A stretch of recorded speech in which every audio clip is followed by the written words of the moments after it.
翻嗰張紙，擺翻 appropriate 嘅地方，擺一邊，擺。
放给他。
Changshan government officers were targeted in their damage.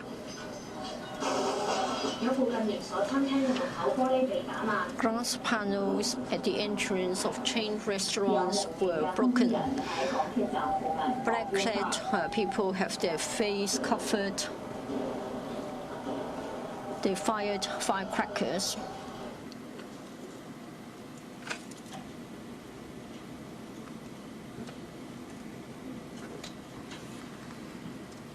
好，今日、琴日咧，我哋有30名嘅警務人員因為被暴徒襲擊受傷，而其中5位咧仍然留醫。喺屯門被暴徒咧係用硬物鎖掟同埋咧係被護士嘅液體咧係所掟。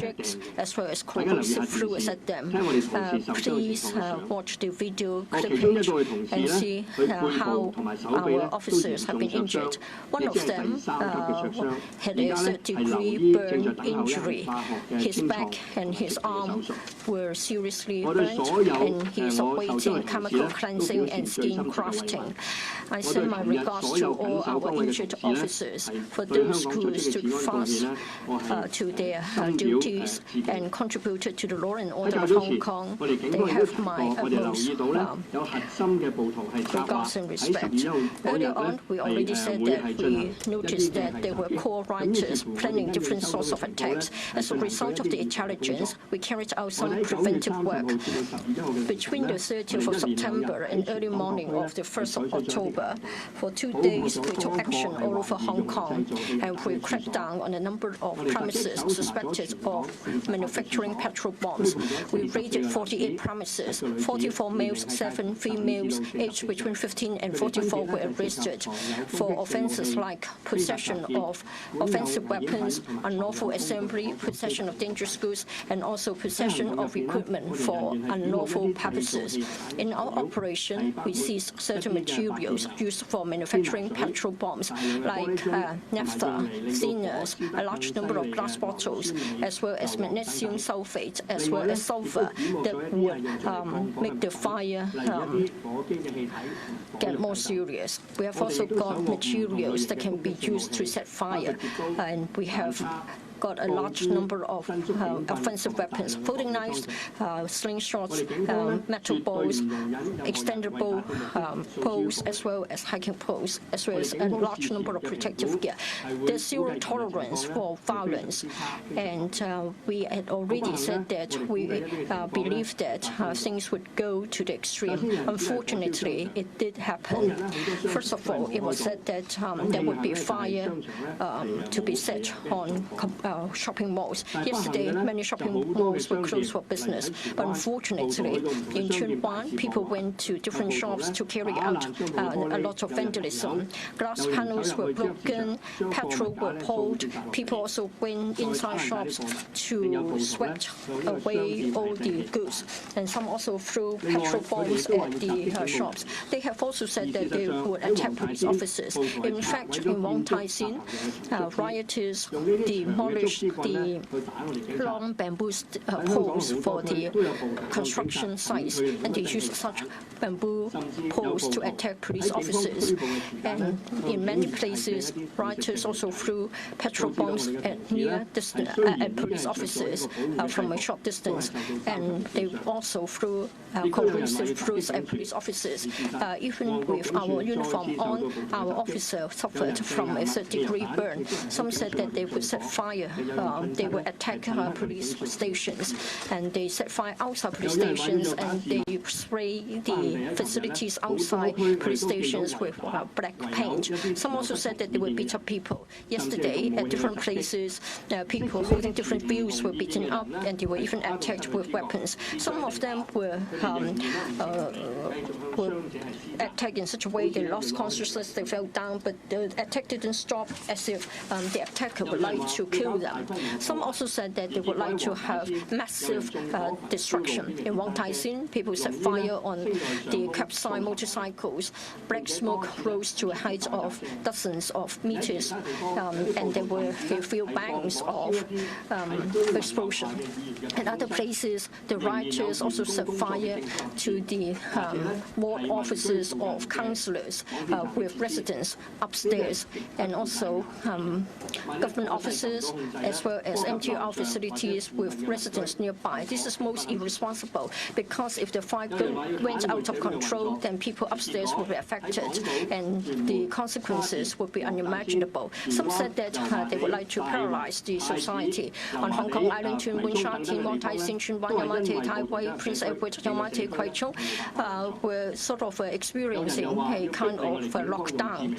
And some said that they would force the police to use lethal weapons, and some said that they would murder police officers. Yesterday we saw that whenever they saw police officers, they would besiege them, attack them, and use hard objects to poke our police officers, and they threw petrol bombs at a short distance. And online there were tips as to how they could use hard objects to hit the hands of police officers holding a gun. Yesterday, there was a case of attacking a police officer at Tai Ho Road in Chun Wan, and fire was opened, and it has caused a lot of concern. And I'm going to give the floor to my colleague. But first of all, let me talk about some points just to clarify the fallacies. First of all, I believe that this officer, he was faced with a risk, and his life was threatened. The life of his colleague was also threatened, so he had to open fire to hit the attacker. The use of such force was lawful and reasonable. There was a fallacy saying that the police took the initiative to charge at the rioter, and so it resulted in the opening of fire. I have to emphasize that this is wrong to say this. At that time, our colleagues were being chased and attacked by a large number of rioters. We were retreating, and one of them was pushed to the ground, and over a dozen of rioters were attacking him with weapons, and some were using hard, sharpened objects to poke at the police officer. The officer who opened fire was someone else. He saw that his colleague was attacked. He had entered a nearby building. He came out. He saw that at this moment, the life of his colleague was seriously threatened. He had to hold his gun.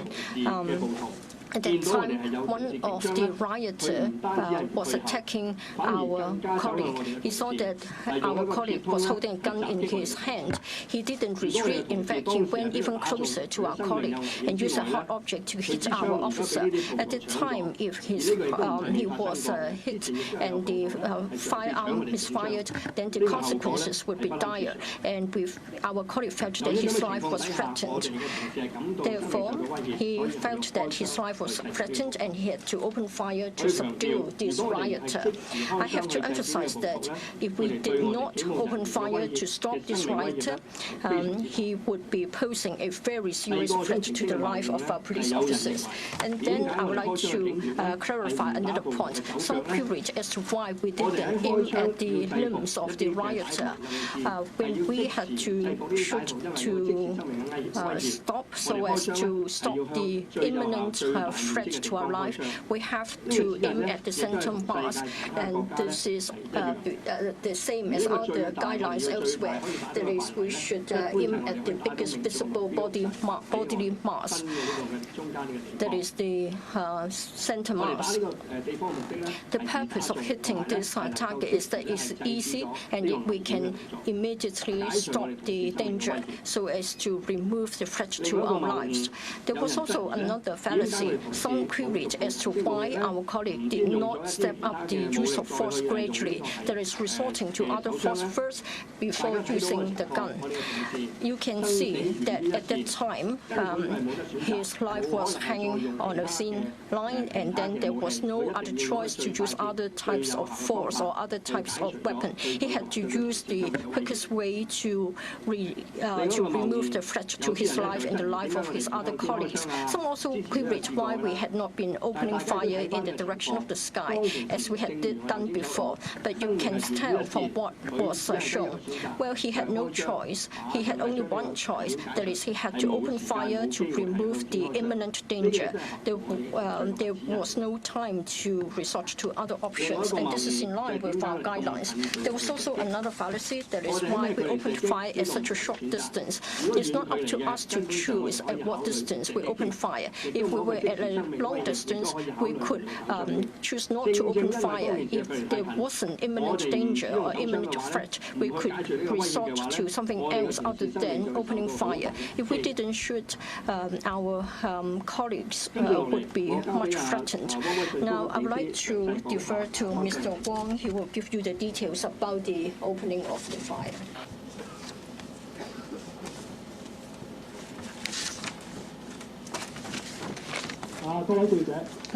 Dear members of the press, today I will explain on the use of force guide principles, and I will use some clippings to illustrate what happened at Tai Hall Road in Tsuen Wan yesterday. First, I had to make it clear that to anyone to any injured in violence events, the police were all saddened. Whether it's a police officer or anyone, their lives are equally precious in this kind of events. The use of force of police is under stringent guidelines, and also in response to various degrees, and whether we make a risk assessment and use of appropriate level of force. Before you decide whether excessive force to use, you should first understand the cause and the backdrop of the incident before coming to your own judgment. Before we watch the clip, let me just talk briefly what the clip is about.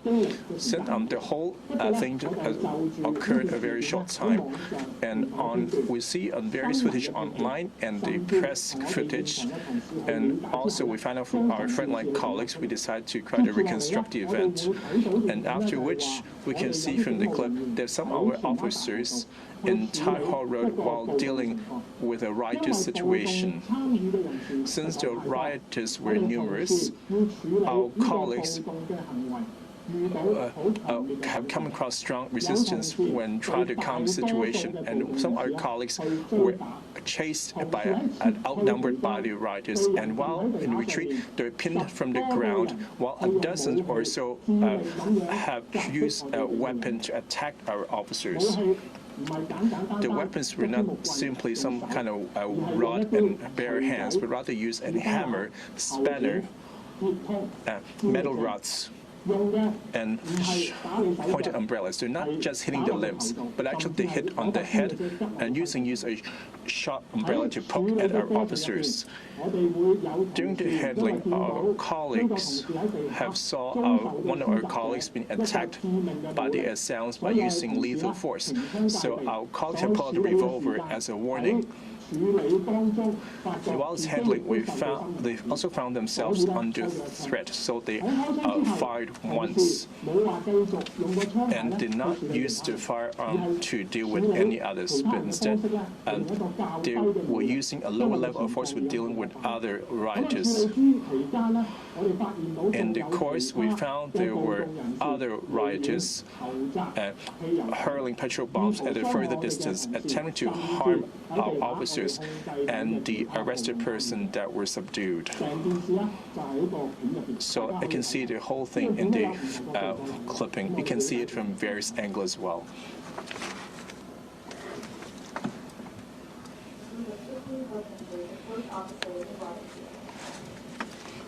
Attacking one of the officers with umbrellas and what appear to be metal rods.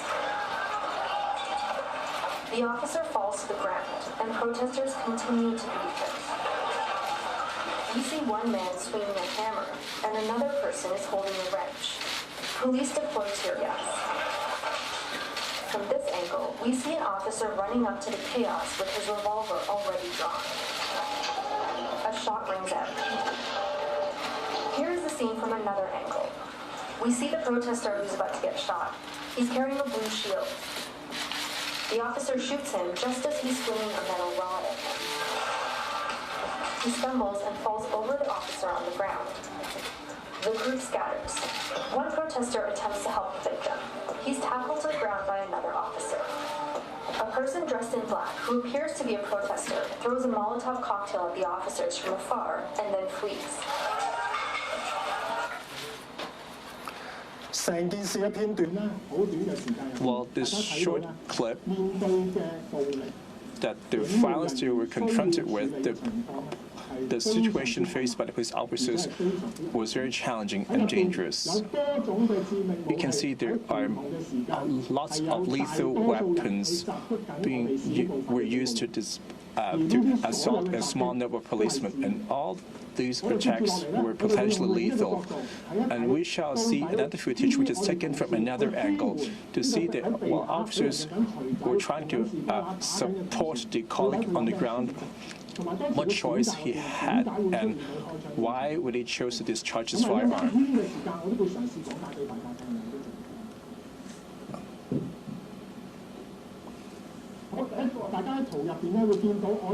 You can see our colleague who dropped to the ground, and a lot of black-clad rioters have been continued to assault the policemen on the ground in a lethal fashion. At this time, you can see our colleague abuse being attacked by hammers and other weapons. Without any choices, their life were under threat. Our colleagues pulled out the revolver and approached them. They didn't fire right away.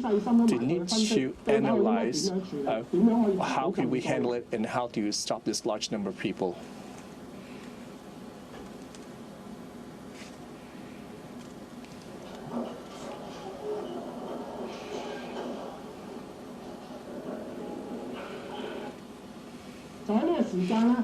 At that second, while our colleague attempted to rescue the colleague, and while his own life was under danger as he was also attacked, we were being outnumbered by a dozen or so rioters. Their time, where our choice is limited in terms of their kind of lethal weapon we dealt with.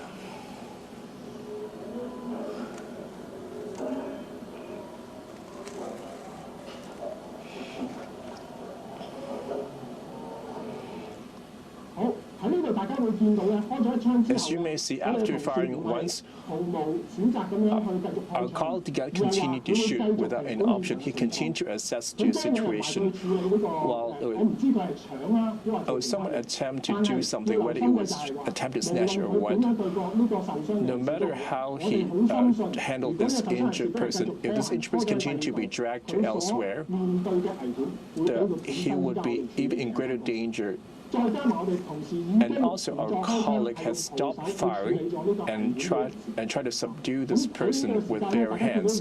As you can see further away, the one in red circle, someone had tried to hurl a petrol bomb in our direction. I'm not sure if this person is with the same gang with the group of rioters earlier. It's so clear that he would attempt to hurl a petrol bomb in that direction, trying to injure the officers.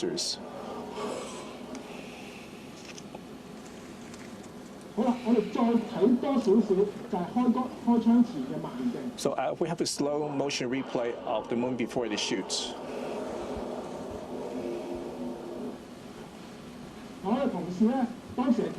Our colleague had pulled the revolver, and we saw there was someone attempting to wield a metal rod attempting to injure him.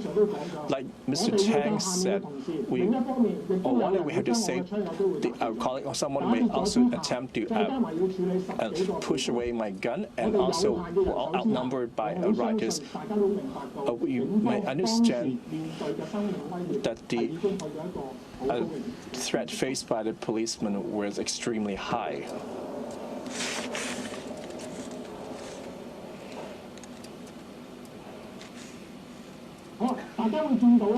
As you may see, that even after we fired, another rider was holding a very sharp object and poked at our colleague. So our judgment that the rioters would injure our colleague on the ground was proven to be correct, because our colleague on the ground on that split second, if we didn't save him, or if we further delay or resort to other less lethal option, that his life would be in grave danger or even died.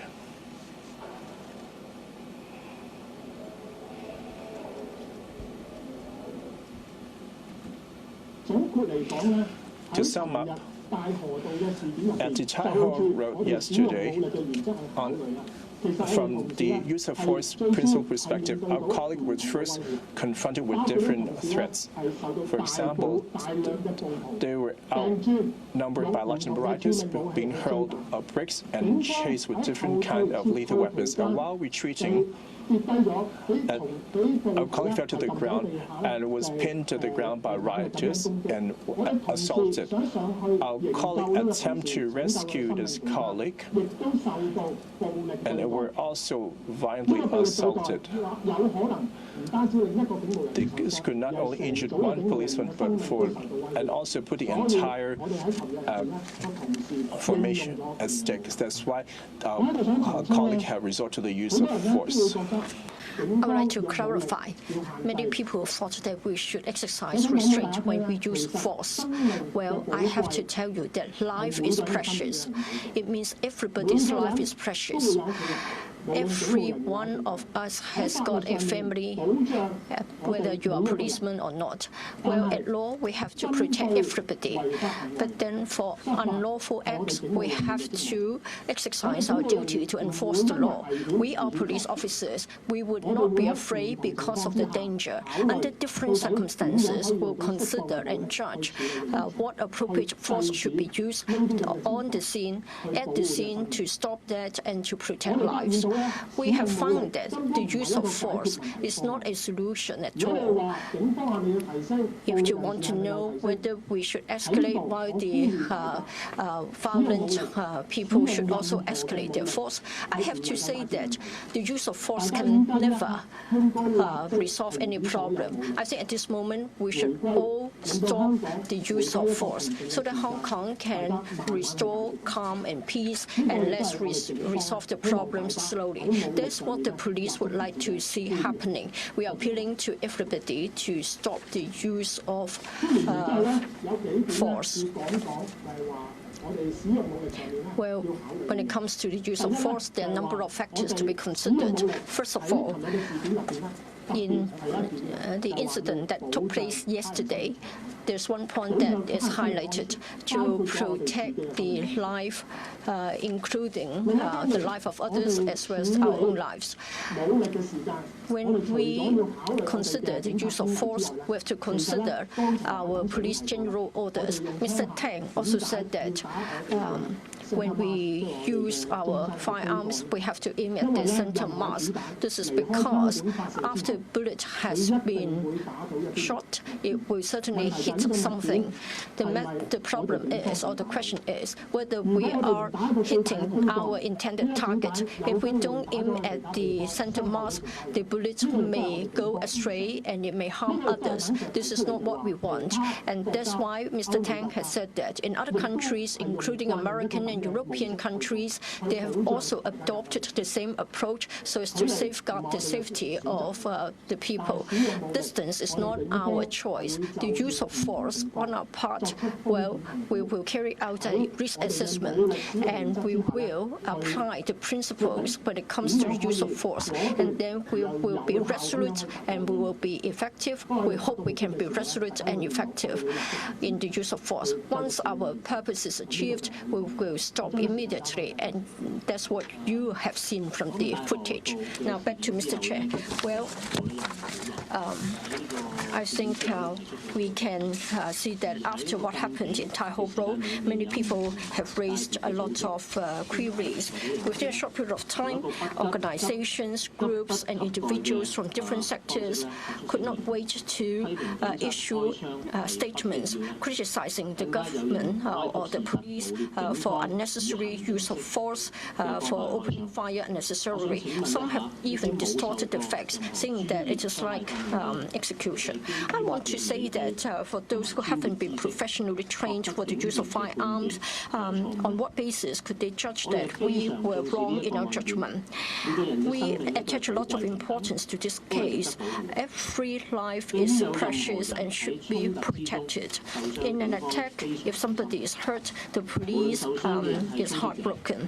Whether the injured person is an attacker or a police officer, we don't want to see anybody getting injured. But in this case, the attacker was totally merciless. They used hammers, spanners, iron poles to hit the police officer who had fallen onto the ground. They even used the sharpened hiking poles to poke at our colleagues. When they decided to use a hiking pole to strike our police officers, did they ever consider the lives of our police officers? For those who criticize the police officer for opening fire, did they treat the lives of the attackers as well as the police officers equally? Who is adopting a double standard? When police officers carry out their duties, if they cannot even protect their own lives, then on what basis can we say that we are there to protect the safety of Hong Kong citizens? I've noted that from the educational sector as well as the medical sector, they have issued statements. They criticize the police for unreasonable in opening fire. They even said that it's quite like an execution-style use of force. But what about the crazy attack of police officers by the rioters? That wasn't mentioned at all, and yet they likely had concluded that no one was seriously threatened. And they even distorted the act of a rioter grabbing the metal pole from the male injured as a glorified act as rescue. This is insulting. Well, in fact, they were using hammers, sharpened objects, sharpened hard objects to hit the police officer already on the ground. They ignored such facts and they allowed the emotions to prevail above rationality. Their statements, their criticisms did not help with resolving the problem. It would only deepen the misunderstanding. It is not going to help anybody. This is mean. I hope that people with ulterior motive will stop airing false and unreasonable allegations and attacks. They shouldn't smear the police force. They shouldn't blindly glorify the violence of the rioters. Otherwise, Hong Kong will be beyond redemption. And in fact, the young people will be in deep trouble, and eventually they have to bear criminal responsibility for their unlawful acts, and they will regret throughout their lives. Well, in fact, what has happened shows that we have got acts of violence one after another. It is not going to solve the problem that we are facing. Now, I'd like to give you the figures of our arrests. Yesterday, during our operation on the 1st of October, we arrested 269 people on the scene, on the site. 178 males, 91 females, aged between 12 and 71, for possession of offensive weapons, unlawful assembly, possession of equipment for unlawful purpose, etc. On the 29th of September, in relation to violence in the vicinity of Admiralty, as of yesterday, 96 people were arrested, 18 males, 16 females, aged between 14 and 46, and then 50-year-old woman was charged for assaulting a police officer. For the 96, they were arrested for taking part in a riot. And then we have also got 2 females who were arrested for possession of lighters as well as balloons with flammable fluids, and they have been brought up at Tuen Mun Court. And then we have also arrested 17 to 31 years old males, and this afternoon they appear in the Eastern Magistracy. Yesterday we arrested a 32-year-old male, and on the 25th of September he attacked a off-duty police officer in Tuen Mun, and he appeared in Tuen Mun Law Court this afternoon. Yesterday, 30 police officers were injured as a result of our operation in different districts. 5 of them are still hospitalized, including 2 police officers who had been thrown corrosive fluids in Tuen Mun. 1 police officer was injured by the main gate at the West Kowloon headquarters. 1 police officer was attacked in Tuen Mun by the protesters, and then 1 police officer had his hand injured in Sha Tin. Well, for the ammunition used on the 30th of September, we didn't use any ammunition. On Tuesday, 1st of October, tear gas 1,407 rounds approximately, rubber baton round and rubber slug 923, super sock beanbag rounds 192, and also 230 rounds of the sponge rounds, and in 4 incidents, 6 rounds were fired altogether. I'd like to defer to the FSD. Thank you. Friends of the media, good afternoon. Well, there were a large number of public events. The embassy here report, we received 115 fire report related to the gatherings. In Hong Kong Island, 28, in Kowloon, 50, in New Territories, 37. The protesters have set up barricades and roads and committed arson and hurled petrol bombs to residences, government buildings, vehicles, shops, MTR stations, ATM machines, policemen, and others. Some protesters and Changsha government office have hurled petrol bombs, which led to the building setting alight. In Wong Tai Sin, protesters have hurled petrol bombs, which led to a line of motorcycles ablaze. In Shekimei Estate and Wang Chum Estate, some of the ward offices were arsoned, where the smoke went up to the residents upstairs. In Causeway Bay, the rioters have poured liquid at the shop fronts and hurled petrol bombs. And protesters in Sam Shui Po MTR exits were also set alight, and some also burned the canopy of the shop nearby. Even though some MTR stations had been closed, and yet there were still MTR staff inside the station. By blocking these exits and setting fire, they will endanger their lives gravely. FSD reiterated that all kinds of arson, for example, using hurling petrol bombs and setting objects alight, was dangerous. The flame and the smoke would spread quickly and would not be controlled. They all start with a small fire, let alone these arson acts. Some fire, as I mentioned, happened in areas in urban areas, which was quite worrying. If the residences caught on fire, they would lead to casualties and fatalities. That was not something we want to see. And yesterday there were road blockage and also obstructing the vehicles from attending to emergency calls.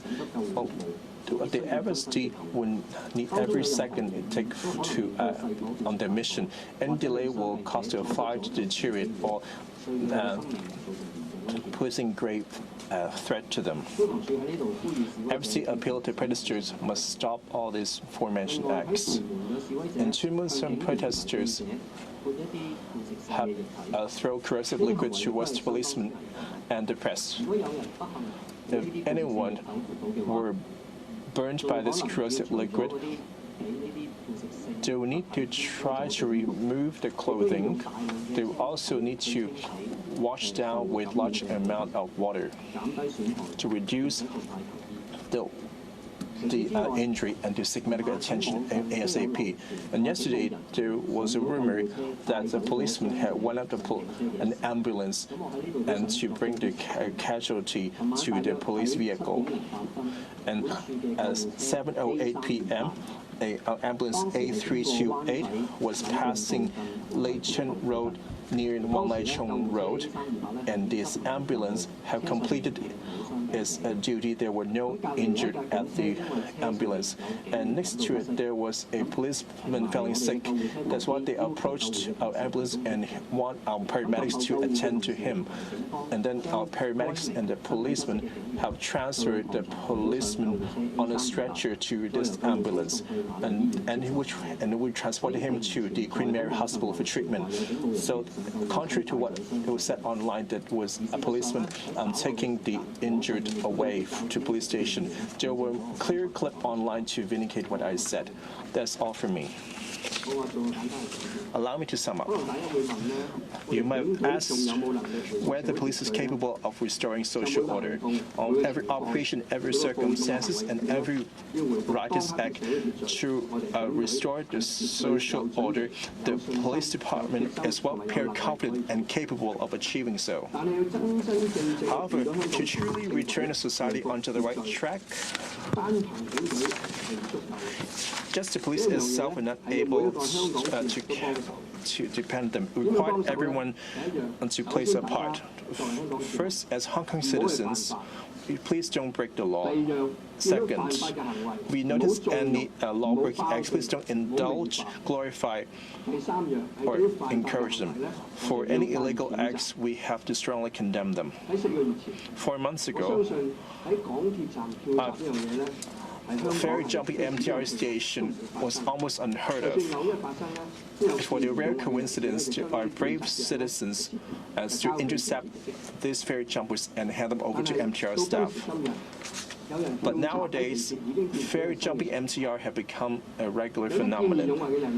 Those brave citizens, while trying to intercept them, were instead they were circled or assaulted. Well, so that they wouldn't dare to speak up.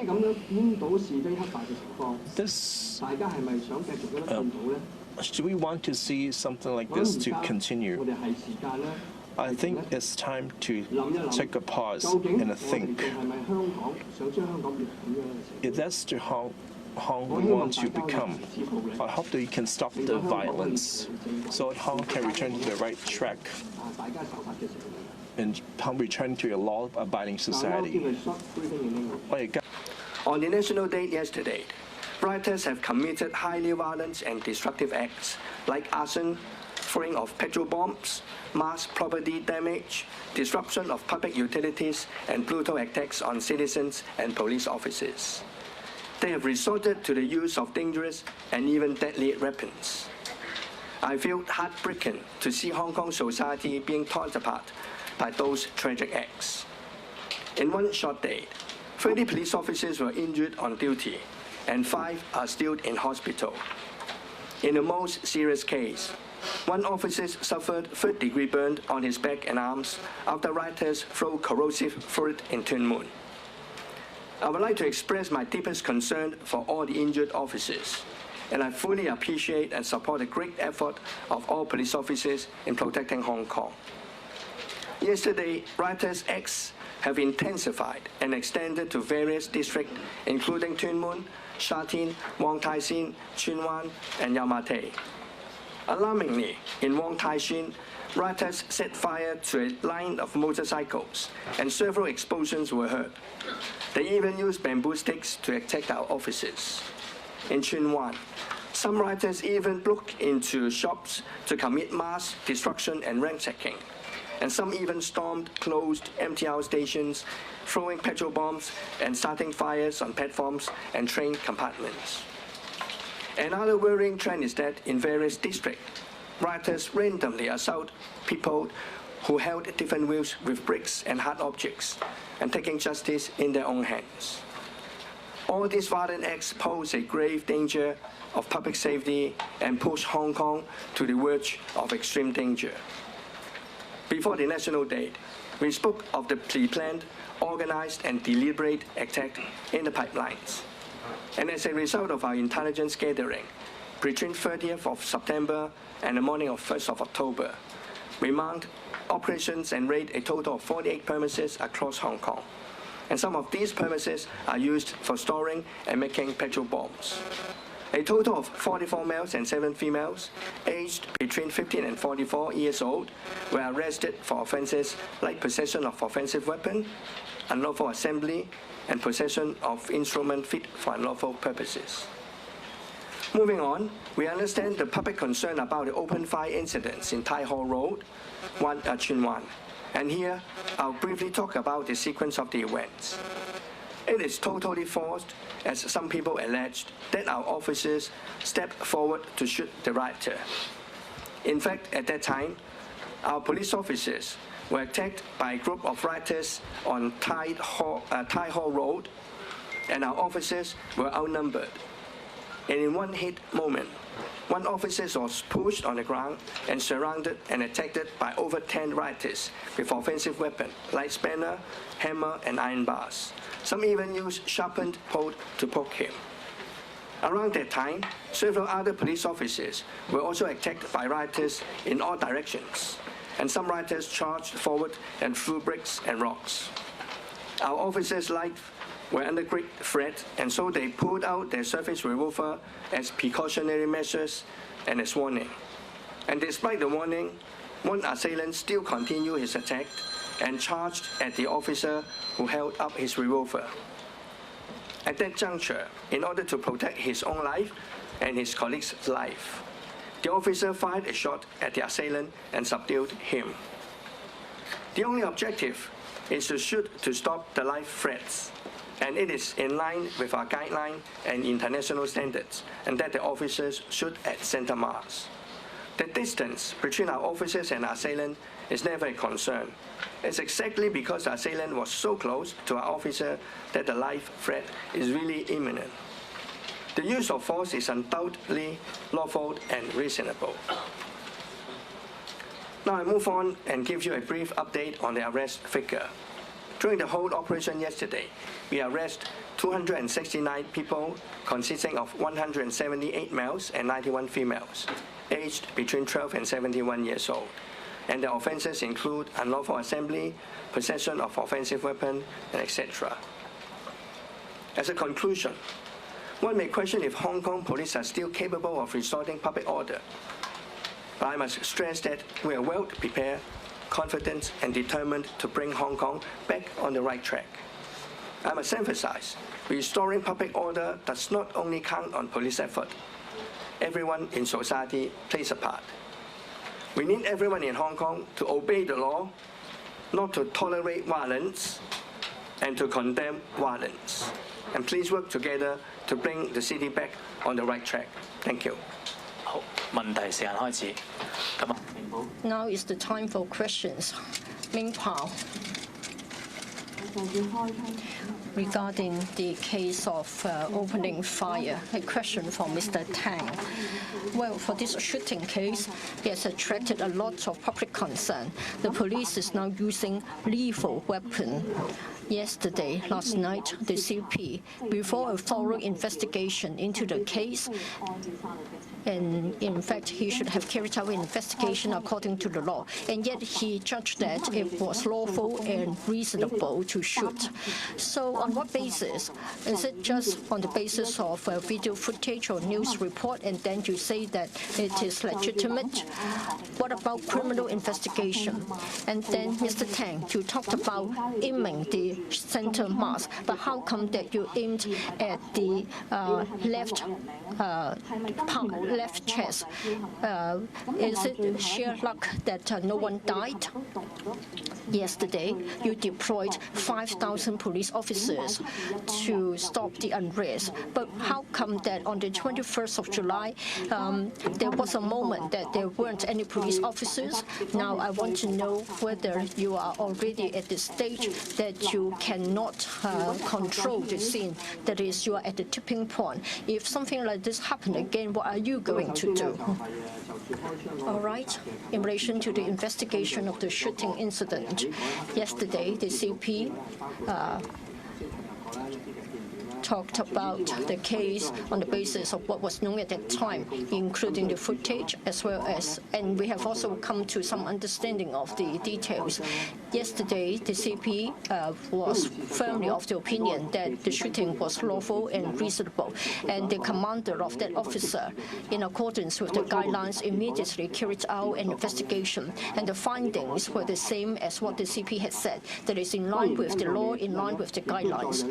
Of course, in line with the guidelines, we need a more thorough investigation in relation to the shooting incident. So there will be a final investigation report. Regarding this case, the person was arrested for assaulting police and for unlawful assembly. In the criminal investigation, we are going to reconstruct the entire incident. Should there be further arrests, such details will be known. As to the second point, you talked about hitting the center mass. Well, it means the largest part, the biggest part of the body. So this is the center mass. So we would like to hit immediately so as to stop the ability to have further attacks. This is in line with our guidelines. You also talked about our manpower. Of course, we have deployed our police officers. Yes, just now I said that we are confident, we are determined, and we are prepared to cope with what is happening. Just now you referred to July 21st. I thought you were referring to the Yunnan case. We did make the relevant deployment to deal with it. Sorry, speaker was off mic.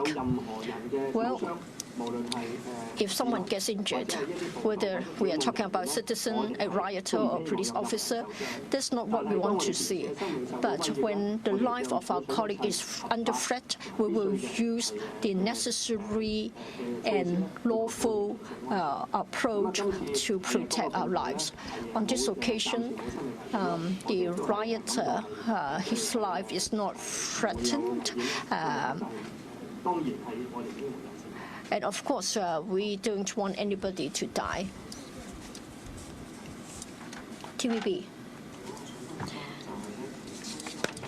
Yesterday, you arrested over 200 people. Does it mean that the violence has escalated once again? In future, what are you going to do? The use of live ammunition, is that your answer?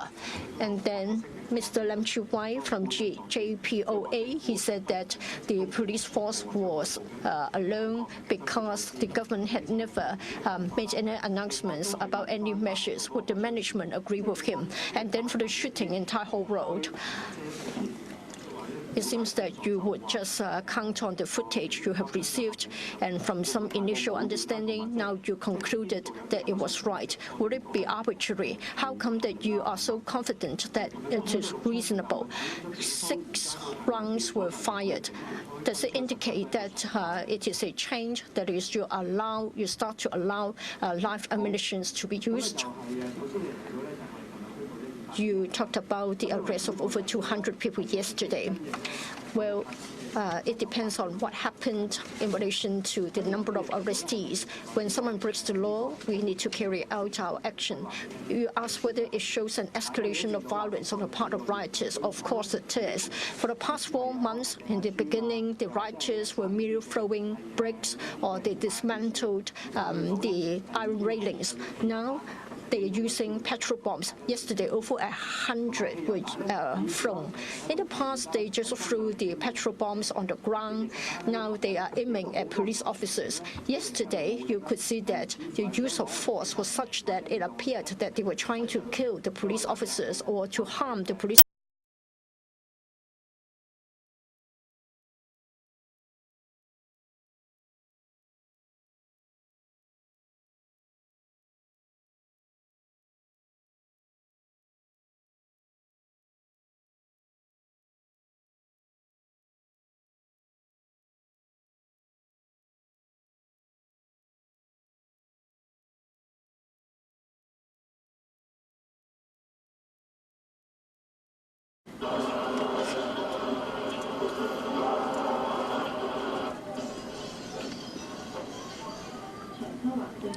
Changshan government officers were targeted in the damage. Glass panels at the entrance of chain restaurants were broken. Black-clad people have their face covered. They fired firecrackers.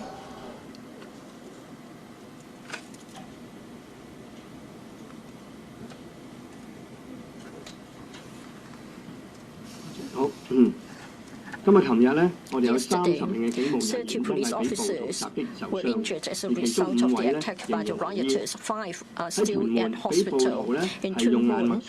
The rioters threw hard objects as well as corrosive fluids at them.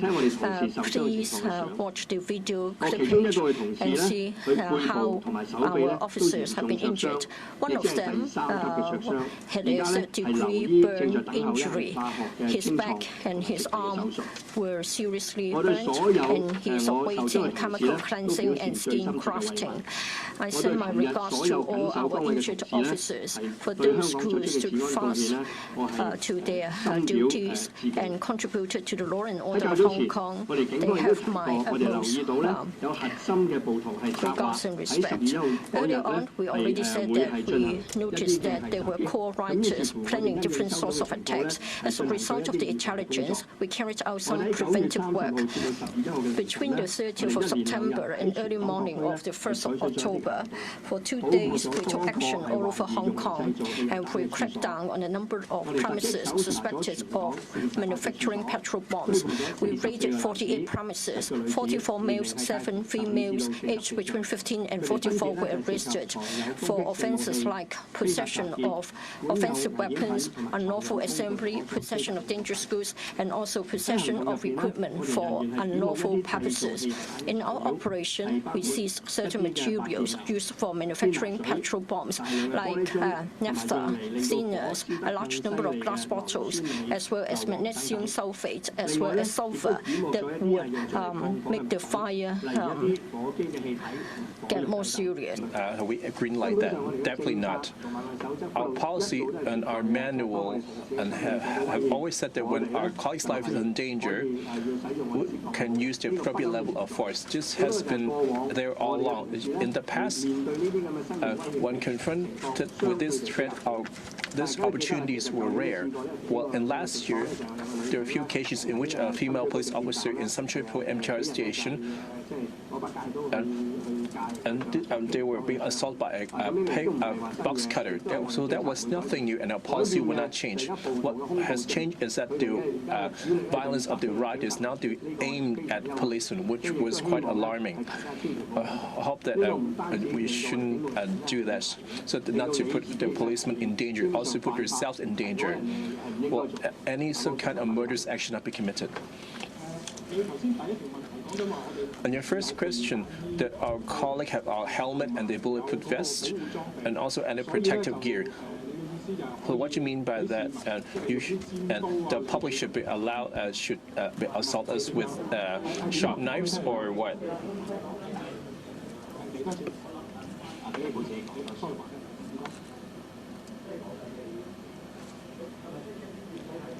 So, as a metal rod will consider a grave threat? I got your question. The situation went like this. At the scene, when our policemen will deal with the outnumbered crowd, our colleagues will still have to be confident and determined and safely discharge the duty. I believe that the front line will be equipped with protective gear. Well, I can tell you that was not a bulletproof vest. That was a vest where we put our equipment. Well, it's bulletproof doesn't mean that it can protect them from the sharp knives. Well, when your life's under threat, does that mean have to be mortal danger?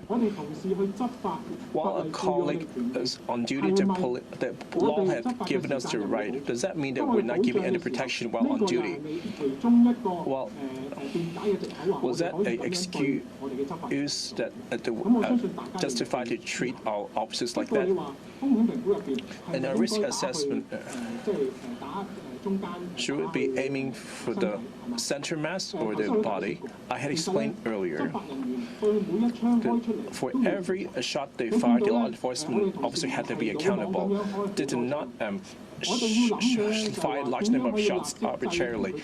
They consider how do we stop the movement of the assailant. To stop the attack may also be effective and achieve its aim. That means it have to be hit accurately. We not only have to stop that assailant, also prevent the bullet from hitting the innocent citizens. When confronted with this challenge, without any option, we need to subdue this person. That we have to shoot at the center mass. Whether it's shooting the abdomen or the center mass. The center mass is an international standing practice. As for whether countries insist on hitting the abdomen and so forth, I have not seen any examples of these. In police training, the philosophy is not to aim for the heart and kill the person. We have to hit the torso to stop this person, to stop the act of committing further danger and to injuring others.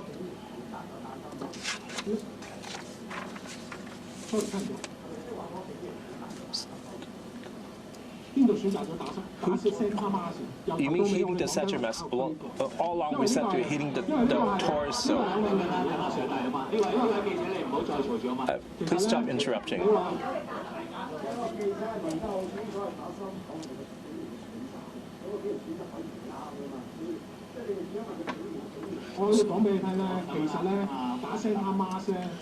By hitting at the center mass, you already covered the entire torso. Of course, the torso will cover the chest and the abdomen.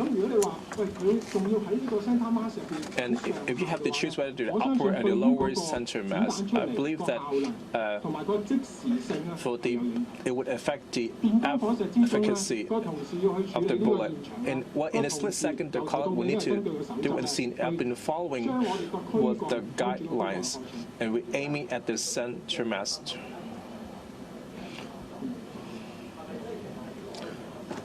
Why you choose to shoot at the left instead of the right? We're not aimed to take out lives. We want to just fire to stop this person, which is also a most effective way of the use of manual without injuring other innocent civilians.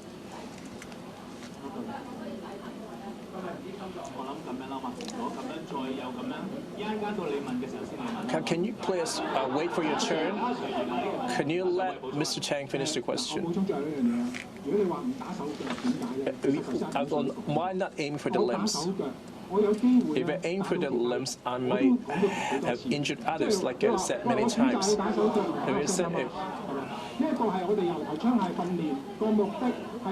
purpose of our firearms training is to subdue the person immediately. This is not the excuse put forward by the officers, not just in Hong Kong, it's an international practice by different police force. A lot of the police force will also adopt this principle. Allow me to sum up. For us to aim at the center mass, whether the abdomen or the chest, this also comply with the guidelines. So this under our guidelines. For that moment, why do we aim for that location, the 3 cm for the heart instead of any other locations? That we need to find out from the colleague concerned. Let me finish, please.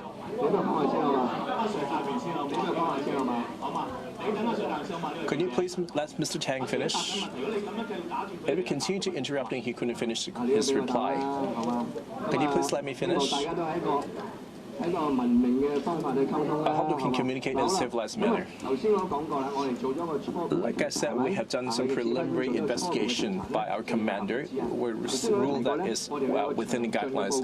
A thorough investigation report, it will get into great details of the actual circumstances,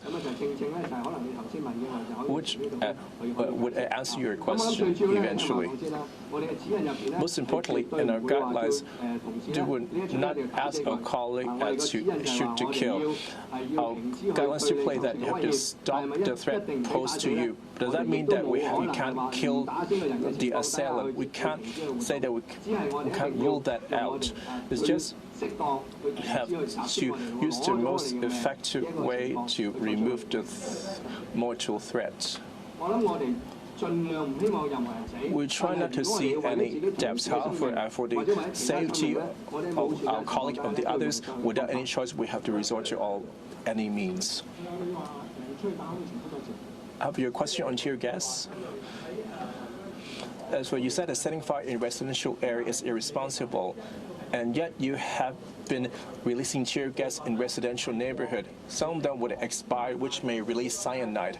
A lot of the old people and the children have inhaled this tear gas. And how do you assess the decision on the ground? And would you consider a review and whether see any room for improvement on the use of tear gas? Before Mr. Kong getting into that, Mr. Wong take the technical, and as we mentioned in the past, the committing violence at a different neighborhood is not the police choice. It's the choice by the rioters.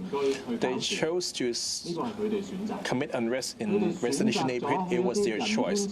They choose to set fire in dense residential neighborhood to road blockade and vandalize the property. It was their choice. We arrived there to respond to the riot violence and using appropriate level of force, including the use of tear gas. So it's not we that choose to use tear gas. You asked whether we used excessively tear gas in different places. Well, Mr. Wong has already answered the question, or Mr. Kong has mentioned that point. Well, for ammunition, when we talk about the use by date, it means that he has the greatest force. Well, if he has passed his use by date, maybe it cannot be fired. As to whether other poisonous or toxic substances will be released, we have understood from the manufacturer. We were told that even past the use by date, there would not be additional harm. The only problem is that maybe the round could not be fired. Sorry, the speaker is off mic. Let me finish. Well, since you have raised the concern, that is whether such firearms could be used, we have already stopped using such. But the expired rounds has still been picked up every day. Every day, picked up every day. We have to sort of understand that last time we said that they would not be used, and we have stopped using such, and we have retrieved them, recalled them. So the chance is zero that you said that we used such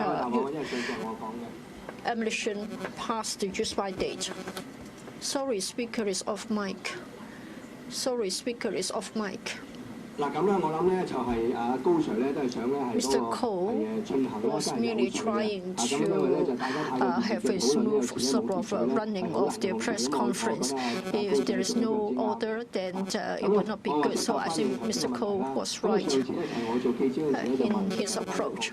Well, when I last attended this press conference, you asked a question about tear gas that had passed the use by date.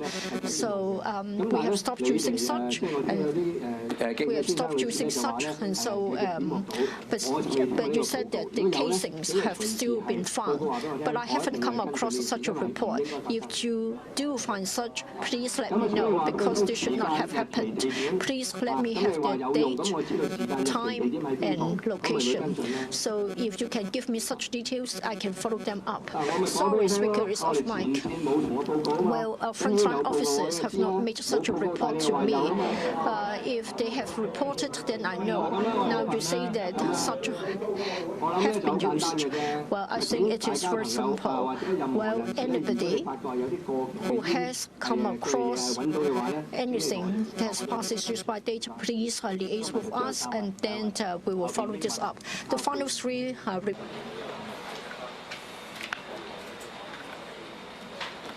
Hi. On the shooting of live ammunition, first of all, the officer was seen holding a non-lethal gun as well, and no warning was heard. It was also flagged.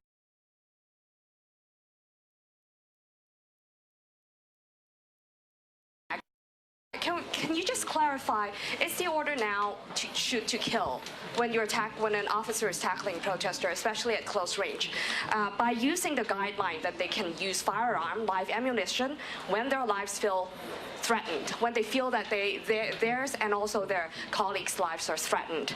And why wasn't pepper spray used?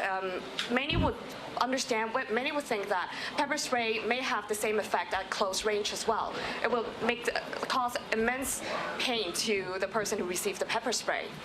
And you also spoke about the protester who was shot was actually using a club, trying to hit the officer. And many of the attacks that the officer was facing were actually to the head. They were trying to take the officer's life and threatening his and his colleagues' lives. But we've seen a lot of the times on the front line, protesters were also clubbed by officers using batons, targeting their heads. So were officers trying to kill those protesters as well while they're in the front line? My second question is with regards to the handling of media while on the front line. We're seeing a worsening of situation. Reporters being targeted, being scolded at by officers.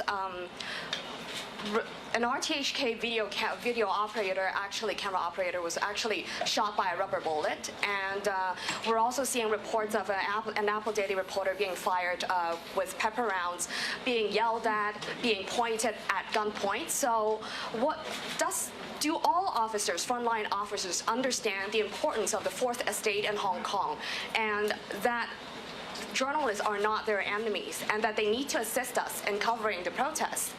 And my third question would be, I think you earlier also spoke about it, but yesterday proved that the police had the ability to handle a lot of difficult situations, protests in all different districts at the same time. So what happened on July the 21st in Yuen Long when police? How did you let it happen? Who caused what went wrong on July the 21st that caused the police failure to protect innocent civilians in Yuen Long? And will there be anyone held accountable for the failure? Who was responsible for the deployment on that day? And is that person still working? Will he or she face disciplinary action? Thank you. Okay, so for the first question on use of force, I will later hand it to Mr. Wong. And then for the second questions on the public relations, I will hand it to Mr. Chair. And for the third questions, regarding the what happened on the 21st of July, in fact, we have received several complaints against our actions regarding what happened on that day. So we will handle it, we will fully investigate it, I'm sure, after the investigation, and there will be some outcome. All right, so I will hand the first question to Mr. Wong. Okay.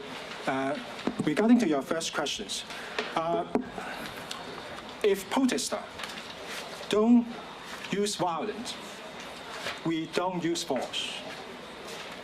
That's the main concern. You talk about why we don't use the less lethal, for example, the beanbag, and pepper spray, but shoot. Yes, actually, I experienced during the video time, is talk about whether the measure can effectively to stop the lethal act. A group of people attacking a police officers with the weapon, with hammer, not talk about others, with hammer, attacking him. If don't stop them immediately, how we can protect the life? You talk about the pepper spray, you talk about beanbag. If we use the beanbag, it's target specific, one guy. It's talk about a group of people. You talk about pepper spray. We use the CS whole day. They with mask, with respirator. Do you think it is effective? All of these elements are come across the mind of our officers when they have to make a professional judgment to use their firearm. You mentioned about the police use the baton to hit the others. I have experienced these similar questions in the last press conference. It's talk about our objective, what we are aiming to. We stop the guys, arrest him, but not like the video and circling them, seriously attack to kill them. Police is there to make arrests. Police will give the warning and ask for cooperation. What they have to do, stop, don't move. If they cooperate, we will not use force. That come up with the first sentence I tell you. If protesters don't use violence, we don't use force. That's the first question. Right? I think my question, what about the question on whether the order now is to shoot to kill when you're attacking protesters? Because number one, the officer was targeting the left side of the chest, which is where the heart is, instead of anywhere else within the mass. Number two, a lot of different officers say they've been caught on camera using their batons, targeting protesters' heads when they're hitting them. So as you earlier said that, well, when officers came under attack using with hammers or clubs or sticks, those protesters were targeting officers' heads, and that's why they feel their lives are being threatened. And these are lethal blows. And the same applies to the way how officers handle protesters. So are officers trying to kill protesters now? Let me answer the question. Right? We never have such an order or instruction to shoot to kill or to assault to kill. It is very clear in our order that when our life is being threatened, we have to use appropriate level of force, and we can use our firearms to stop such threats. So, but it doesn't mean that we have definitely to kill. So there's no such order of shoot to kill. Thank you. For the second question on a few complaints raised by RTHK as well as the Apple Daily reporters during the yesterday. Basically, we are aware of the complaints made by RTHK reporters, but we cannot find any videos online, and we appeal that the reporters can come forward and give us more information. We will definitely investigate the case fairly and properly. While for the Apple Daily allegations, we found one videos online and found that a person holding a camera was running on the street, saying that he or she was a reporter. But definitely, we can find that reporter was not wearing any vest at that moment. And we will also like to have more information from the reporters that we can follow up on the allegations. But I must say that, must emphasize that basically police will not and did not target reports intentionally. And we do not have any bad intention to interfere with the reporting of the reporters. But I must say that in the previous few months, you can see that a lot of violent incidents happened where radical protesters attack our police officers with very dangerous and sometimes deadly weapons. And we use force may accidentally affect the reporters. We did that in the past. And we can also see that some reporters get injury by the violence used by the protesters, just like what we can see in the last 2 days. some reporters were injured by the collusive liquid in Twin Moon, as well as reporters was attacked by a petrol bomb. And that's why I always remind reporters to make sure that they keep a safe distance from the police as well as from the violent protester. Sometimes when we use certain our way to deal with the violence used by the reporters, it is not easy for police to take care of the safety of the reporters. What about insults at reporters? Those are targeted at the reporters. Does frontline officers, all of them understand the importance of an independent fourth estate? Definitely, we will not target reporters intentionally. I'm not sure that, because like throughout the 4 months, we've seen this situation worsening, not improving, despite you giving us the same lines every time at this press conference. It's a different story when we're out on the front line. How do you ensure that we can do our job properly? Basically, we receive a few complaints alleging that the police assault or intentionally targeting reporters. We receive like 30-some complaints from JA as well as reporters, but so far we only can get reach to less than 3 reporters to get the information. I'll definitely appeal all the reporters, if you encounter any such situation at the front line, please come forward to give us the details, and then we can follow up on the complaint.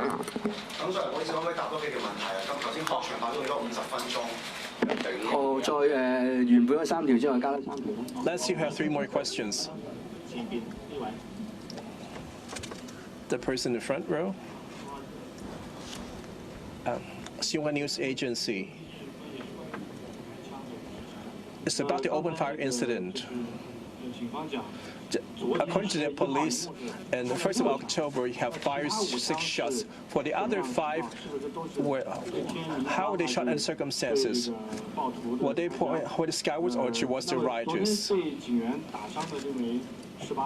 The 18-year-old man being shot, did the police provide humanitarian assistance, and who transported him to the hospital? Second question. Yesterday, it was mentioned it arrested over 200 persons, and how many of those will be charged with assaulting police officers? Third question. We noticed that the Hong Kong HL government and the police have categorized rights of unlawful assembly and procession meetings. Does that mean the government, like Mr. Wang said, on the use of the guidelines of using firearms, the last segments will be when dealing with riots and unrest? Does that mean in case of riot, does that mean that you can use firearms? I'll let Mr. Chair take the first question. The second question, I'll let Mr. Lee take a question. For the third question, I'll defer to Mr. Wang. I'll use Cantonese. For the first question, the police commissioner mentioned that there were 4 open fire incidents with 6 shots were fired. We heard earlier press question that whether open fire will become the new normal. For the past periods, we noticed that the violent protesters or the rioters, they've been resorting to very violent means to attack the citizens and police officers, and want to attempt to kill police officers. That seems to be the new normal. And yesterday, At 4 different locations, some incident in which the police officers were assaulted, including at Yau Ma Tei. There was a police vehicles were making a U-turn. A police officer disembarked the car while directing traffic, and he was attacked by over 100 persons. And while the other his colleagues attempted to rescue, they were severely assaulted. So some colleagues have fired a warning shot, and then which the rioters dispersed.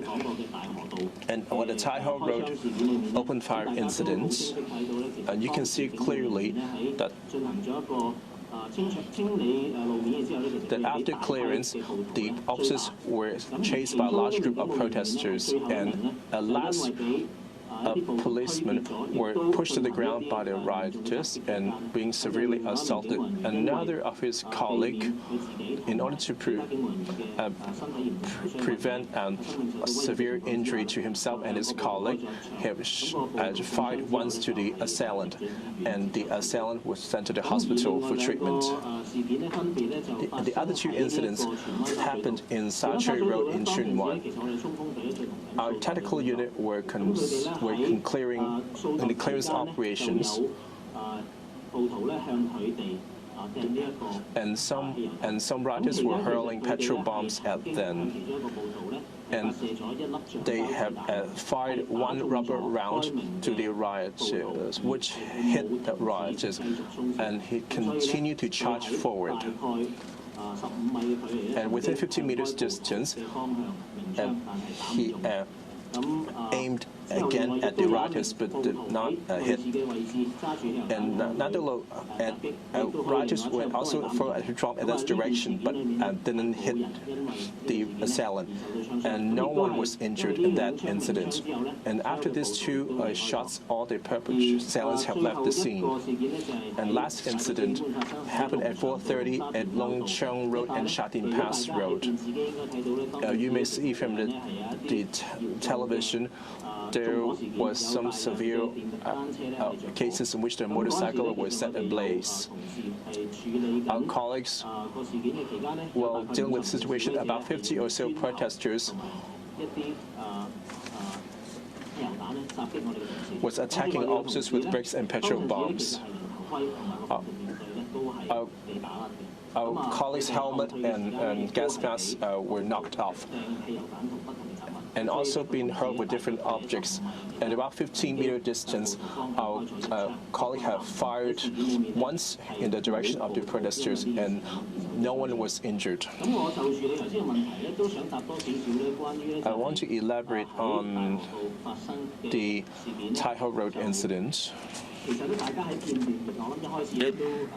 Well, we have shown you the footage. At the beginning of the press conference, you could see clearly that a police officer fell to the ground, and a large number of rioters used hard objects and sharp objects to attack him.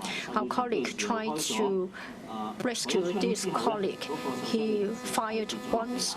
The injured person fell to the ground, and then a person wearing a yellow habit approached him. And from the footage, we could see that he tried to take away the metal pole from that person on the ground. We couldn't see him trying to save the man on the ground, and he was one of the rioters attacking the police. After the person had been shot, and from different footages, you could see clearly that there was a petrol bomb thrown by a rioter at our colleagues, as well as near the person injured and on the ground. You can also try to watch the footage again. The injured person was lying on the ground. Rioters were still trying to hurl bricks at us. At that moment, our colleague tried to be on guard to make sure that the rioters had left before our colleagues with the medical equipment approached him, had an initial assessment of his injuries, put the mask on him, oxygen mask on him, and then about 10 plus minutes after the shooting, ambulance came, and we let the ambulanceman take care of the injured. That's more or less what happened during the shooting incident, as well as the rescue work. As to the number of people arrested yesterday, as we have already told you, there were 269 of them, among whom 93 were students. They were mainly arrested for the offense of unlawful assembly. I have to emphasize that there may be further charges, or we will change the charge into a more serious one, including riot, after our investigation. Well, I will quickly take question 3 as well. You talked about the 3 principles. I don't want to repeat the details. First, to protect lives, including his own life. Second, to arrest a person who has committed a serious and violent crime. And third is to quell a riot. So they are the guidelines for shooting. As to the ammunitions chosen, well, we have a guideline for the use of force. As you have already said, we could use tear gas, beanbag rounds, etc. We have such guidelines, and then, according to the circumstances on the scene, we'll use the minimum force. It doesn't mean that whenever there's a riot, we will open fire. We can use other types of ammunition to deal with it. So there is a hierarchy or different levels of force. We can escalate, we can de-escalate. We use appropriate force to deal with what is happening, so as to protect ourselves and to protect the citizens. RTHK.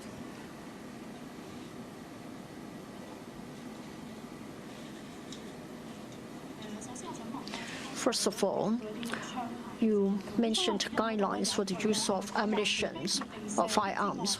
I think it says that you have to place your finger outside the trigger. Well, I think it hasn't been followed and has caused outcry in the international community.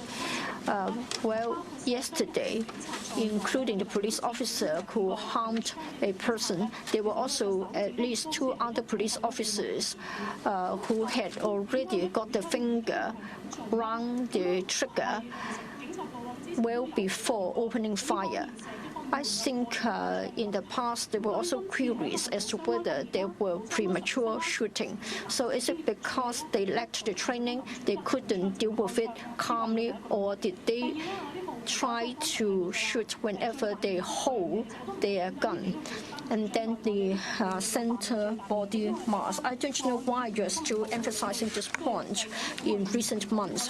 In the past, there were police statements and there were previous court evidence saying that if you couldn't choose, but you couldn't choose other options and had to shoot, then you had to aim at the limbs. How come that is different? And then for the police officer involved in this case, has he been suspended from his duties? And then there were recordings that had been leaked. It was said that the eyewitnesses had been taken away so as to prevent people from knowing the details. How come that there is such a sort of story? It was said that you dealt with the injured person immediately, but then you said that the person involved would like to take away the injured, but in fact, he tried to shout loudly. I think had not been for his loud shout, no one would be approaching him for 3 minutes. It was said that he even tried to cover his mouth. Please explain why this happened. I'll take the second question, and as to the body part that we should aim at, I would defer to Mr. Wong. As to the details of the shooting, I would defer to Mr. Chen. Well, you talked about where the finger should be placed in relation to the trigger. It seems that you are very familiar with the details. It is about safety. This is to make sure that it is safer when we use firearms. This is to prevent shooting when we don't intend to shoot. Yesterday, what happened was that our colleague carried out an assessment on the spot. He thought he had to shoot to stop. So whether it's safer and whether he had to stop, they are not related. Well, the finger's there, but I think it's not a matter of whether he could open fire or not.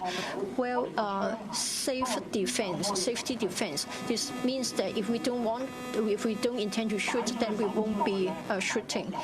Placing the finger there and whether there has been a warning in advance are two different things. Well, in the incident, if you would like to know the details, as Mr. Tang has said, there will be a thorough, a detailed report upcoming. Well, as to the safety preventions, I think that would also be covered. I can only tell you as to why the finger hasn't been inserted into the guard, as to whether he intended to shoot immediately. Well, every time there's a firing drill, we would advise officers to be to take precaution and to be safe. Sorry, speaker is off mic. Well, as I have said, to make it safer for him to hold the gun, that's different from whether to decide to shoot. Would it be shooting by mistake? If he, well, because when he's alarmed, he may fire immediately. Maybe he shot carelessly or by mistake. Well, as to the safety precaution, it depends on whether the colleague decided to do so. He was using the firearm. There are 6 points we have to follow. There are 6 points to make sure that we can handle the firearm more safely. And that's different from his decision to open fire.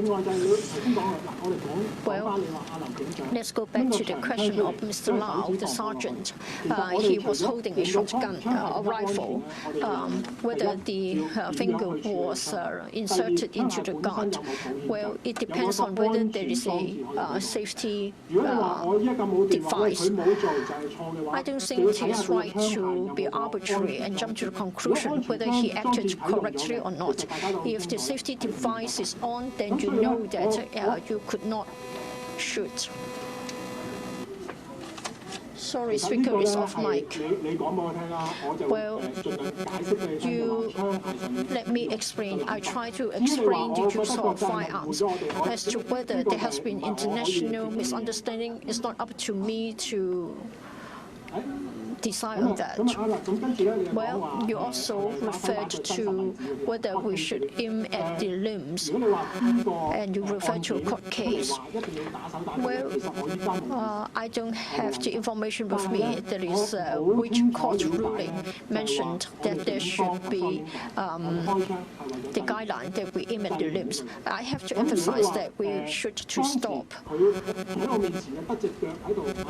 If the leg is right in front of me and there's the largest center body mass, then that's the place.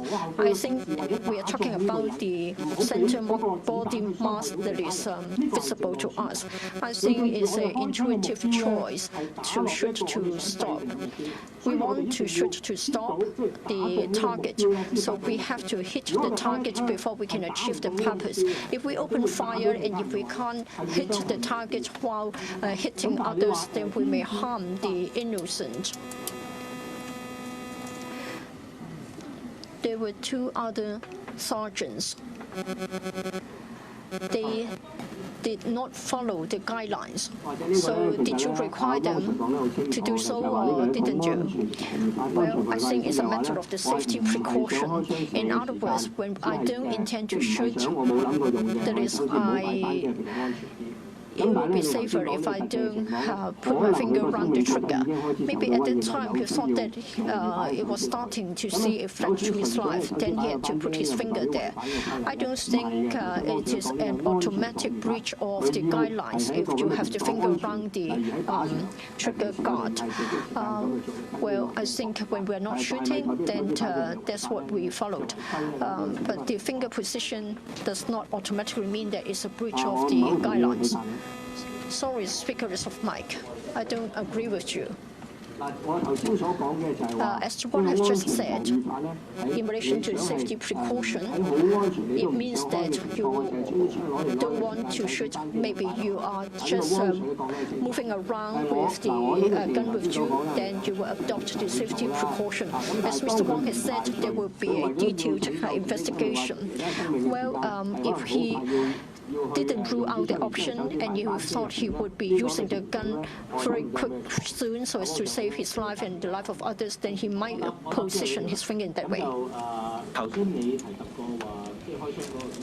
As you mentioned, whether the policeman concerned will need to be suspended or for the medical attention. So after yesterday, in very short time, we have done a preliminary investigation which confirmed at that moment it was a lawful and a reasonable fire open arm, and they arrested that the colleague concerned was being attacked on the ground, and also prevented that the gun from revolver being snatched.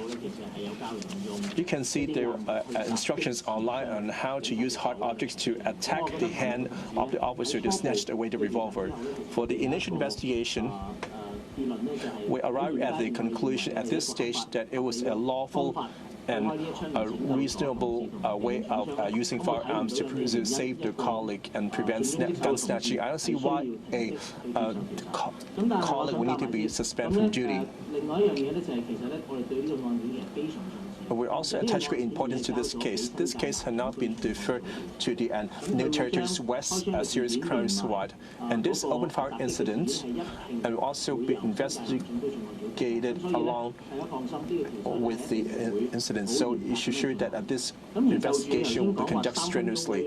And for the 3-minute you're referring to, I don't want to repeat myself.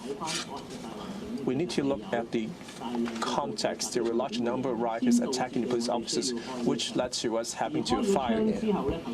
And after opening fire, the risk has not ceased, including after firing.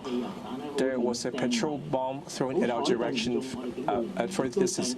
Unfortunately, it missed us and the arrested person.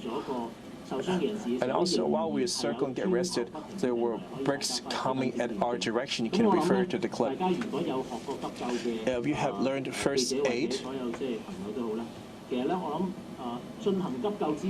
before administering first aid, the prerequisite will be that you ensure that the environment is safe enough for you to do first aid. It's not that you have to disregard the safety and administer first aid right away. So we have done some basic defense, and the rioters had left. When the safety has returned, right away, our colleague with medical knowledge have arrived and attend to his injuries and provide oxygen mask and some basic method to stop the bleeding. So you shouldn't just ignore the hazards at the scene. And at that moment, we're also dealing with a severely violent scene. In 2 to 3 minutes, I didn't quite count. Well, you said 3 minutes. After the ranger has subsided, we immediately provide the injured some basic first aid. Therefore, I didn't see any delay in administering medical attention. CNN. As for the limbs or the largest visible mask, in the past you would suspend the officer from duty before deciding whether the officer was in the wrong. But why decided that overnight, in just a few hours' time, you ruled that this open fire is lawful? It's understood that you may not get to know all the facts. After firing, you claim that all officers may suspend from duty. Most of the officers after firing refers to a basic investigation to ascertain whether the shot was lawful and reasonable. After initial assessment, the policeman would not be suspended from duty due to opening fire. As for the center mass and the limbs, even though I'm not from the operations branch, I will try to answer the question. All along, for us to operate a lethal weapon, we will target the center body mass, which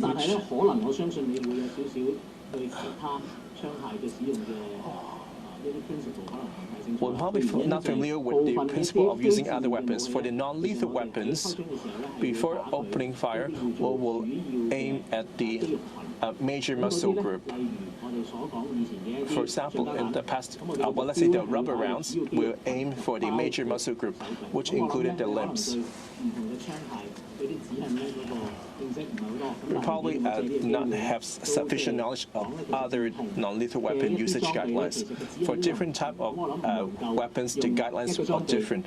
Therefore, we can't adopt one guidelines to apply them to all kinds of weapons. Thank you. Last three questions, CNN. Hello. It's Sandy from CNN. So yesterday, what we witnessed, it was very, very intense. There was a huge amount of arrests compared to the other days, and over 100 people in hospital. And the amount of arrests seemed to have happened in quite a short space of time compared to the other days. There was a long, peaceful protest for most of the day. My question to you is, do you feel that in any way was due to the fact that it was China's National Day? Was there any pressure to quell these protests as quick as possible when they change? So is the intensification coming from the protest movement, or was the police under pressure to try and clear the streets and stop people? My other question is about you were talking about the training and the guidelines, and I understand that. Do you 100% stand by the actions of that officer and the officers around them? And even after the investigation last night and the investigation that you may do you think there'll be any change in guidelines or training? Because at the end of the day, a Hong Kong citizen was shot yesterday in the midst of a protest, and basically, I just wanted to know, will anything change as a result of that? And then how do you also feel about the courts as well? The courts seem to be bailing people who've been charged for rioting as well. So do you have any comments on that at all? Okay, thank you. First of all, how number of persons being arrested is not dictated just by us. First of all, it depends on the circumstances. How many people are violating the law? As long as someone is violating the law and the circumstances allow, and then we make arrests. So this is my answer to question one.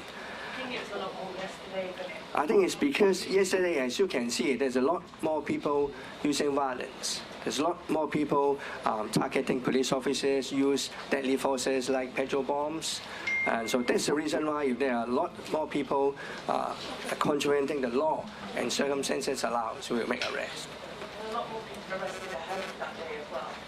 As I said in, probably it's in Cantonese, not in English. The point is because we have intelligence saying that some people are making petrol bombs, and they're intended to use those yesterday in order to prevent, the use of petrol bomb against whoever, be it police officer or civilian.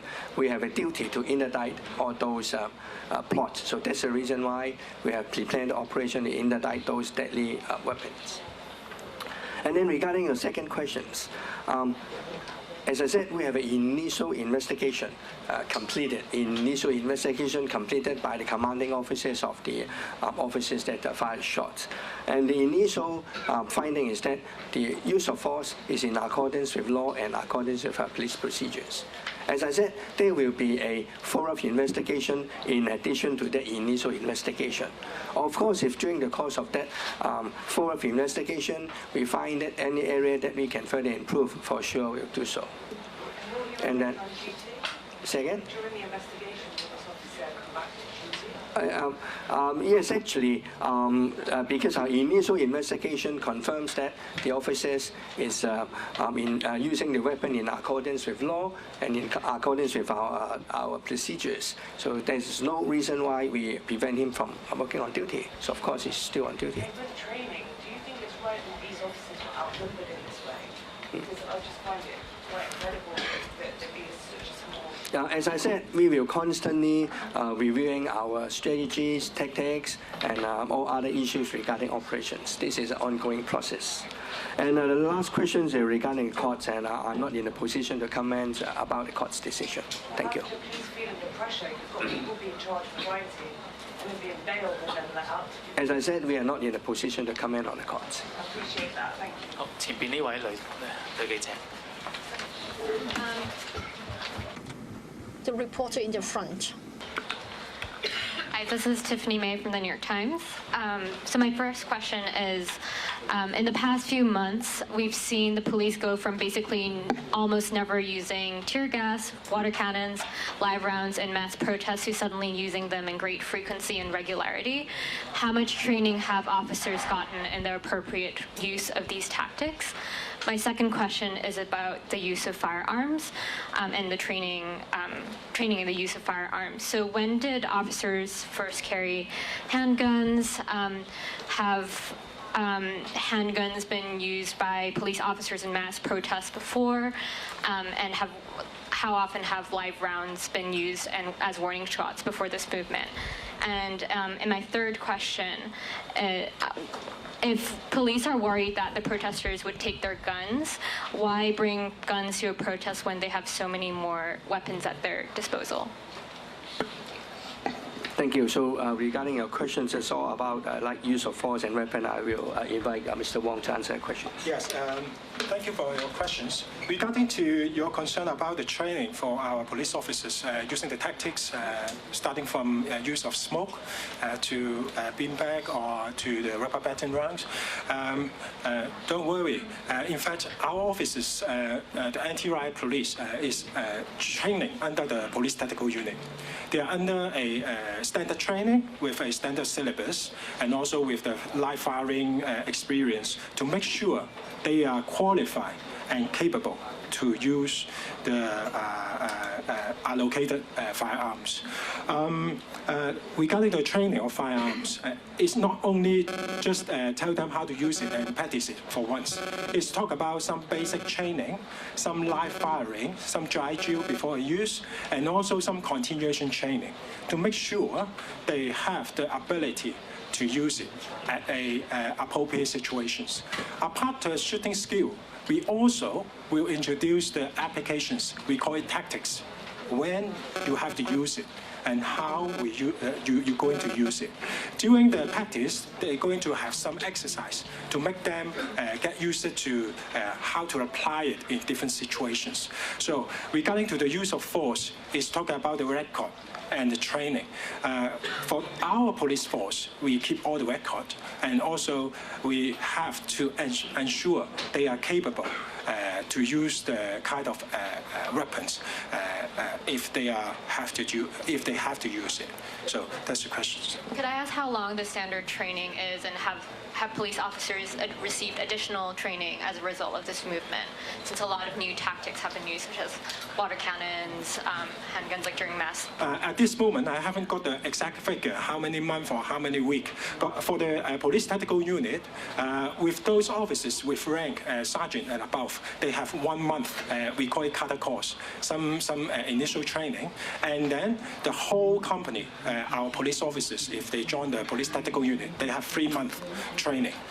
So that during the 3 months, they have different kind of tactics, and also they have the firearm training, they have some physical training to make sure they know how to use the tactics on the ground in different situations. Of course, I have mentioned is talking about some package, some exercise to make sure they're up to the standard to use those tactics accordingly.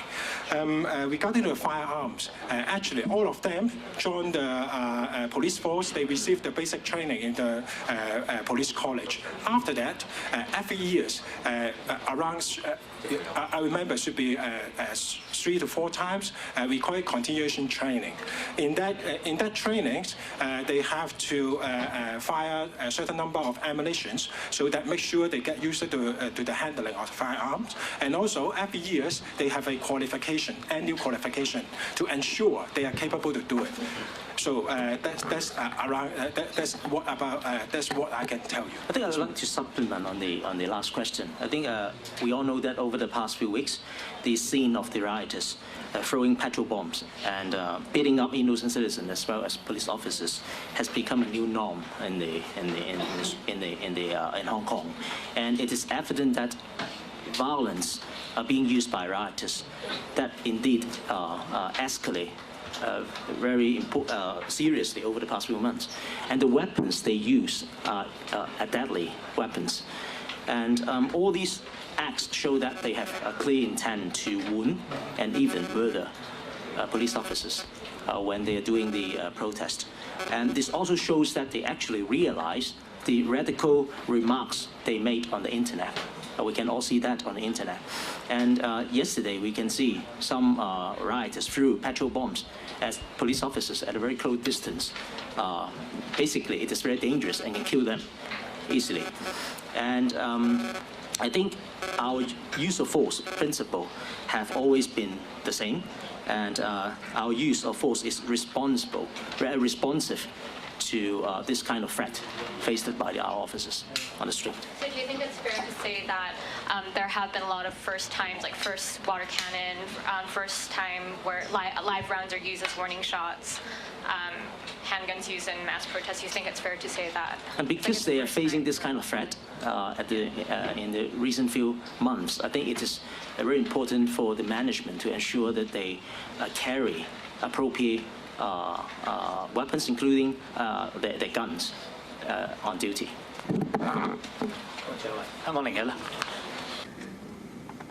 Hong Kong 01. Good afternoon. I'm from Hong Kong 01. I have 3 questions here. First of all, for the Form 5 student shot and injured in Tai Ho Road. 咁點解當時佢有長槍佢唔用？片段中亦都冇見過佢有舉起過，咁就已經用近距離用佢唔係 strong hand 嘅左手開槍射實彈。咁想問翻，其實開槍警員嘅警齡其實係點樣？有冇執行職務？使用訓練嘅情況其實係點樣？呢啲係咪就係警方所講嘅最低武力？認為實彈比佢隔離用嘅長槍更加低呢？咁另外咧都想追問翻咧，頭先汪 Sir 佢都講過話，警員係開槍或者係擎槍嘅時候咧，之後嘅決定。咁想追問翻，其實嗰6點係啲乜嘢？當時嘅警員有冇做到呢？最後咧就想問翻啦，其實根據國際慣例咧，人群管理嘅時候其實唔會用配槍。咁其實喺明知有搶槍嘅風險情況底下，點解仲要用配槍呢？唔該。或者頭兩個問題咧，我交俾阿汪 Sir 答啦，睇下阿車 Sir 又會咪補充啦。你第3個問題咧就話係處理呢啲係公眾活動嘅時間咧就唔配槍咁。咁我想清楚指出咧，我哋唔係處理一啲普通嘅公眾活動，而家係處理緊好多咧唔同嘅呢啲淨係暴動嘅行為啊、暴動嘅罪行啊，呢個完全唔同嘅。普通嘅和平遊行示威咧係唔會掟汽油彈嘅。另外2個問題我交俾阿汪 Sir 答。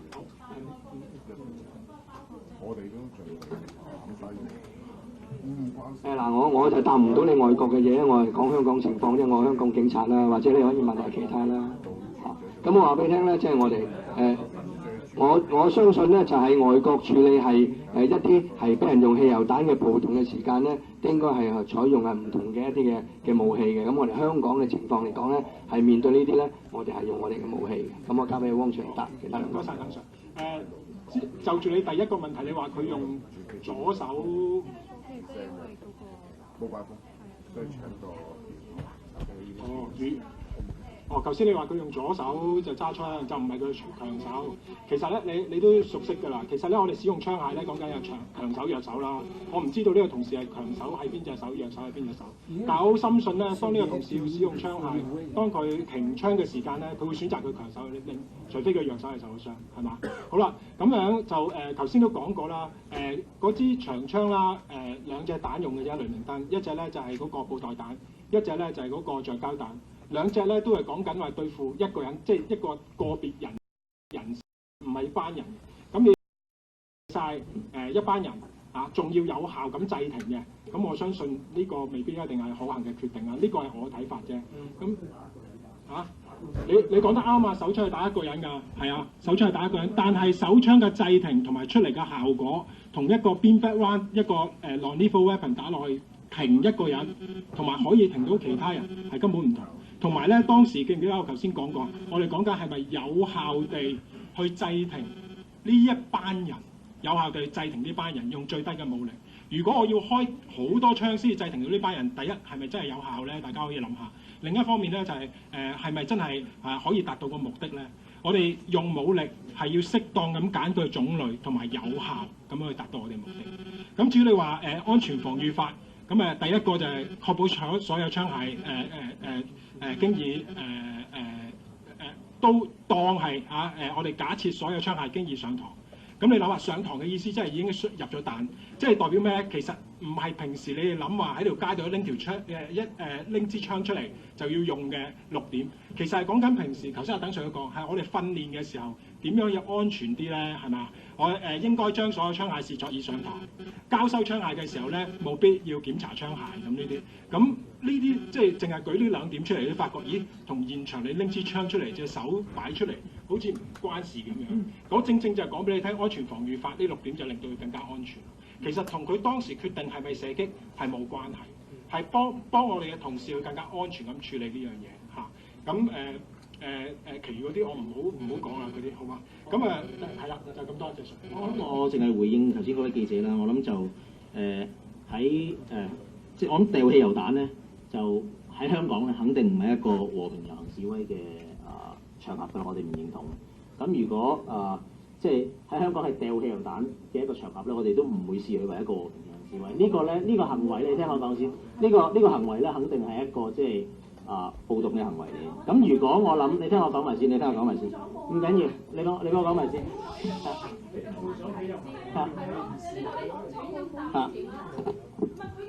係。群眾集會係唔會持槍，而國際慣例之下嘅群眾集會其實包含晒你講嗰啲暴動形式嘅集會，你應該好清楚外國嘅群眾集會嘅 definition 係咩啊嘛。所以咁嘅情況之下，你冇可能話因為咁嘅情況之下，所以就要持槍嘅，講唔通，所以先問清楚你哋啫。唔係，我淨係可以講，如果外國嘅部門咧如果係一啲掟汽油彈嘅活動或者呢啲非法違法嘅活動裏面咧，係唔容許佢個警務人員係帶一啲保護到自己嘅裝備咧，我認為呢一個外國部門咧係唔負責任嘅。咁我可以話俾你聽，就係香港，如果係一個掟汽油彈嘅地方，一個場面，我哋警方咧係有責任要保護我哋同事嘅人身安全。咁所以咧，我哋認為咧，俾佢哋攜帶一啲裝備同埋一啲槍械咧，去保護佢哋人身安全咧，同埋市民嘅人身安全咧係合理嘅。好，咁今日嘅記者會結束啦，因為已經好。好，到底受咗咩傷啊？佢受過1D 嘅訓練，一槍係咪想打死一個人咧？制止佢嘅咧。講埋嗰位警員，所以個3分鐘係唔需要睇下有冇事咧。佢係咪諗住一槍咧打到身上？